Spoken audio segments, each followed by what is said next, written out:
பார்க்கிறோம். எல்லையில் சண்டையை தொடங்கிய பாகிஸ்தானுக்கு இந்திய ராணுவம் தக்க பதிலடி கொடுத்து வருகிறது. பாதிப்புகள் எதுவும் ஏற்படவில்லை என்றும் இந்திய ராணுவம் தரப்பிலிருந்து தகவல்கள் வெளியாகின்றன. இது குறித்த கூடுதல் விவரங்களை செய்தியாளர் சுசித்ராவிடம் கேட்கலாம். சுசித்ரா, இப்போ பாகிஸ்தானுக்கு இந்திய ராணுவம் தரப்பிலிருந்து பதிலடி கொடுக்கப்பட்டு வருகிறது. விவரங்கள் என்ன? எந்த பாதிப்பும் இல்லை என்று சொல்லப்பட்டிருக்கிறதே, என்ன நடைபெற்று வருகிறது?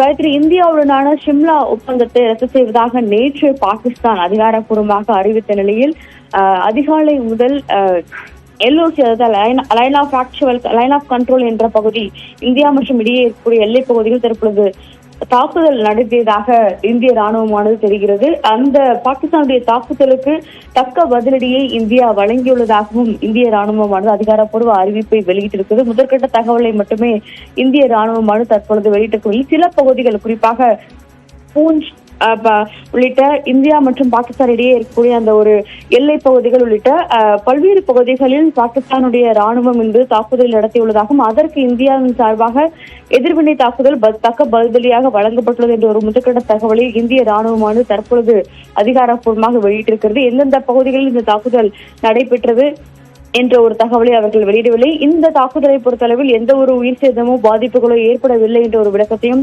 இந்திய ராணுவம் தற்பொழுது முதற்கட்டமாக அறிவிப்பாக வெளியிட்டிருக்கிறது.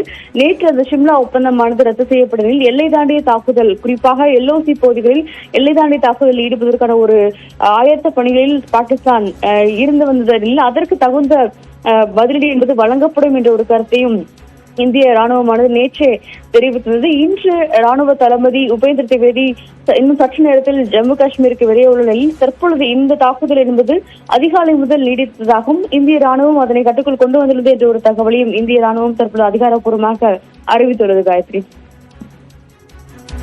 நன்றி சுசித்ரா. தற்போதைய விவரங்களுக்காக, கூடுதல் விவரங்களுக்காக மீண்டும் இணையலாம்.